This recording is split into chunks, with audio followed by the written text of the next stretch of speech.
Isang mapagpalang araw po sa ating lahat. Ako po si Brian D. Mendoza at ito po ang aking daily devotion ngayong araw, November 26, 2024. Ngayong araw po ay ating itutuloy ang ating series about po sa leading by example in the family. Specifically, ang magiging topic po natin for today is about faithful disciple. At ang ating talata po para sa araw na ito ay magagaling sa Luke chapter 14 verse 27. Sabi po rito, basahin ko po. And whoever does not carry their cross and follow me cannot be my disciple. Sa Tagalog po, sino mang hindi nagpapasan ng kanyang sariling krus at sumusunod sa akin ay hindi maaaring maging alagad ko. So napaka-lalim po na ang ating talata para sa araw na ito. Pero ngayon po tayo po ay ating pong pag-uusapan sa pamamagitan ng mga katuruan natin sa araw na ito. Una po, being a disciple requires self-sacrifice. Kaya nga po nang sabi ng ating Panginoon sa Kristo na if anyone would come after me, let him deny himself, take up his cross daily and follow me. So ibig sabihin po nito, letting go of our own plans, yung comfort zone natin, yung desires natin,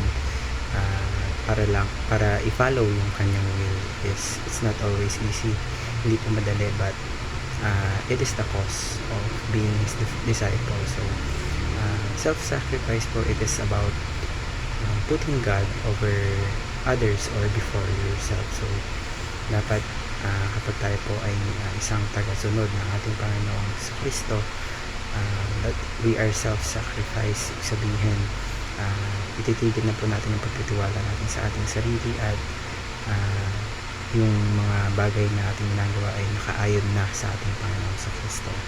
Ikalawa, discipleship means following Christ's example. So nung dati po pinakita po ng ating Panginoon sa Kristo kung paano mamuhay ang isang Kristiyano. So with humility, pagmamahal, obedience. So He forgave us, served, and sacrificed His life for us. So to be His disciple, we need to study His life, and hindi lang dapat natin pag-aralan, but dapat gayahin natin kung anong ginawa niya. So following His example means reflecting His character on every aspects of our life. Sabihin kung paano tayo magsalita, paano tayo mag-act, or paano natin treat ng ibang tao, dapat nagre-reflect sa atin yung character ni Jesus Christ. At ikatlo po, a great follower is a great influencer. You can't lead others to Christ if ikaw mismo is hindi mo sinusunod ang ating Panginoon sa Kristo. So your obedience and faithfulness, ito po yung nagsisilbing testimony mo para maka-inspire ng ibang tao. So paano po natin ma-apply itong mga katuruan na ito ngayon po? Tayo po dadako sa ating application. Una po, aim for self-sacrifice rather than avoiding it. So ibig sabihin po nito, let's look for ways para mag-serve sa ating Diyos at sa ibang tao. So even when it's uncomfortable, even when it's inconvenient, dapat we aim to serve God and have self-sacrifice. So it could be as simple as giving up your personal time to help someone in need, or choosing to obey God in a tough situation. So ang self-sacrifice po is about showing Christ na sa Kanya ka na talaga, na hindi ka na bumabase sa sarili mong comfort, sa sarili mong priorities.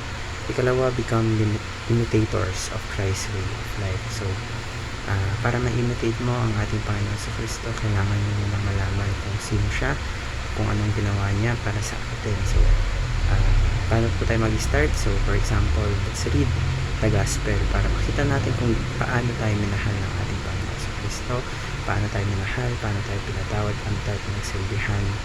So after nung malaman yung mga yun, let's apply those principles sa ating mga buhay. So for example,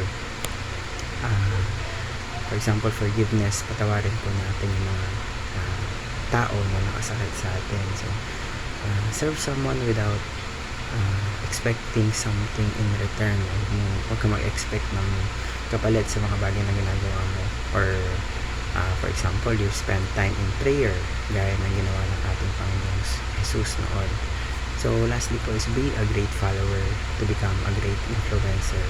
Yung influence mo mag-i-start po yan sa mga actions mo. So kapag pina-follow mo po si Jesus Christ na meron kang tiwala sa Panginoong Kristo, so you're living a life of integrity, you're showing humility and love. So kapag meron ka ng mga yan, so yung ibang tao manonotice ka, bakit ganyan, bakit siya ganyan, anong meron sa kanya, bakit meron siyang integrity, meron siyang humility, meron siyang love. So doon na mag-start yung influence mo, so through your actions. So also your life becomes, ayun, gaya nga ng sabi ko kanina, yung through actions, ito yung magsisilbing testimony mo para maipakita mo sa ibang tao na ikaw ay totoong follower ni Jesus Christ. So sa pamamagitan nito, makaka-inspire ka ng ibang tao to seek God.